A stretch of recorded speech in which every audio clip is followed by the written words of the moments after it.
when clients come to us, they often don't know what happened other than that they do know something went wrong. So if you think you or a loved one may have a medical malpractice case, how do you know and how do you get help? We're going to find out right now, because that's the question we're going to ask the lawyer today on this episode of Ask the Lawyer. Hi again, everybody. I'm Rob Rosenthal with AskTheLawyers.com, and my guest is New York City lawyer Sonna Goldstein. I want to tell you right off the top, if you'd like to ask Sonna questions of your own, go to AskTheLawyers.com, click the button at the top of the page that says Ask a Lawyer, or you can just call the phone number that's on the screen when we talk to Sonna. Sonna, it's good to see you. Thank you for helping us out today. Thank you. Nice to see you as well. Let's just start with a little bit of your background and your experience in the medical malpractice field. Great. Well, I've been a plaintiff's personal injury attorney for over 30 years, helping injured New Yorkers seek the redress they deserve for their serious injuries. Right. I have a particular focus and interest on medical malpractice cases where New Yorkers have been seriously injured due to wrongs committed by doctors or hospitals. I am well versed in all phases of personal injury litigation. I've spent many years in the courthouses, conducting trials, handling depositions, working on appeals, all phases of case preparation. What is it about medical malpractice that speaks to you? Why that? Well, it's interesting. I grew up in a family with a lot of medical professionals. My father, my sister, my husband, brother-in-law, they're all in the medical field. So I'm familiar with the terminology, and I really understand how medical operations function. So that gives me a comfort level when I look at medical records, when I talk to clients about their experiences. I feel like I have a unique insight. Luckily, I ended up becoming a lawyer and being able to help those victims and represent them. So let's talk about the victims a little bit. Let's say someone is pretty sure or they're not sure that there's been medical malpractice. What can you do for them? What can an attorney do for them? Well, medical malpractice cases are particularly complicated, and we have the experience and the resources to be successful. We are able to tap into a large network of medical experts who we work with to help us zone in on the particulars of our clients' cases. Medical malpractice and other serious injury cases, I find when the clients first come to us, they are physically damaged. They're often confused about what has happened to them. And they are looking to us to guide them through the legal process, of course. We provide them really with a voice. And I like to think that at the end of a case, when we are successful and have obtained compensation for them, that we not only restore them with some dignity, but also with a real understanding as to medically what did happen to them or a loved one. It seems to me in some of these cases, you could be going up against big corporations. Some of these hospitals are parts of big corporations or big insurance companies. Do you feel like you guys help to level that playing field? Because I'm sure the person injured feels like they have no chance. Absolutely. And as I mentioned, when clients come to us, they often don't know what happened other than that they do know something went wrong. I've found very often that in personal injury cases, medical malpractice cases, it's not just our client who comes in injured, but in fact, the entire family is affected. Often our clients are unable to go on with their daily lives. They're unable to work, which has an income effect on a family. They're unable often to care for their children now. They really rely on an extended network of family and friends to help them, whatever it is they're going through, whatever treatment they're undergoing of the time. And so we're able to provide them with some support as they work through their process.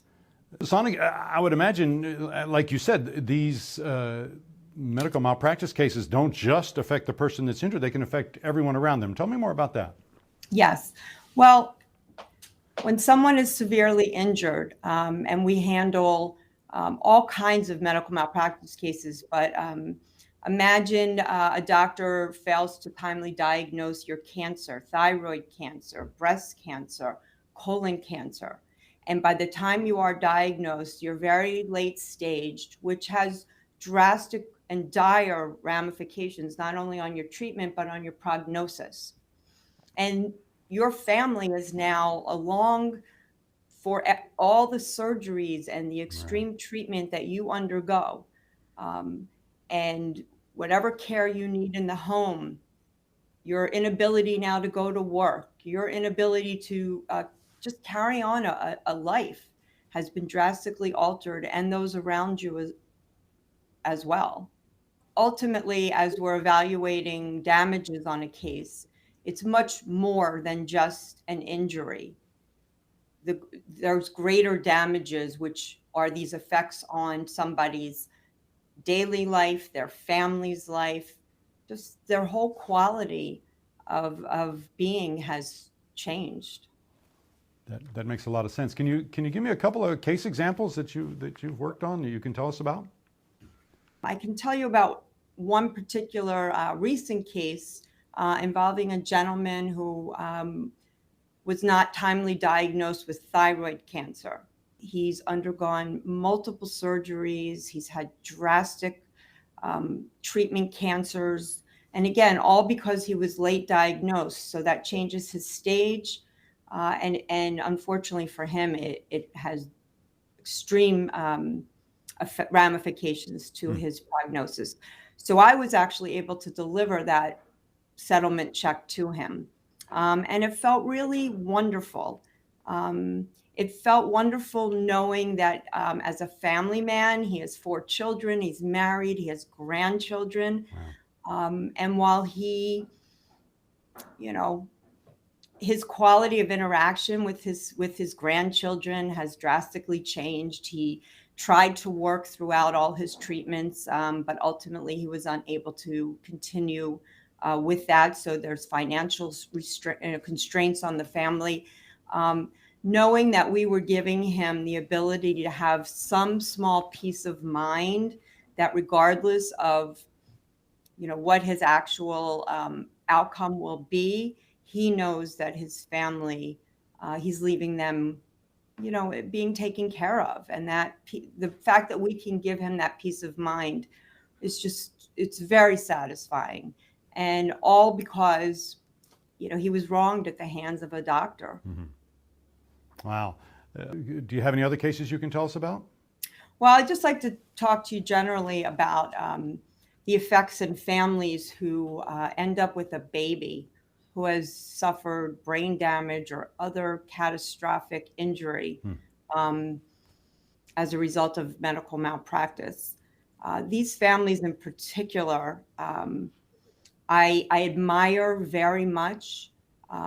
They have children, a baby that will always be a baby, despite the fact that the baby will grow and on some level develop, but perhaps never be able to care for itself, speak, show love to a parent, really just basic, human things that we take for granted. And the fact that we're able to help these families, get them compensation so that they can care for their child in the best way that they would like to, for the life that's ahead of all of them. It's wonderful. Sonna, thank you for making some time to answer our questions. I appreciate it. Thank you. That's going to do it for this episode of Ask the Lawyer. My guest has been New York City attorney Sonna Goldstein. I remind you, if you'd like to ask Sonna questions of your own, just go to askthelawyer.com, click the button in the upper right-hand corner that says Ask a Lawyer, and it doesn't cost you anything to ask questions. Thanks for watching. I'm Rob Rosenthal with Ask the Lawyers.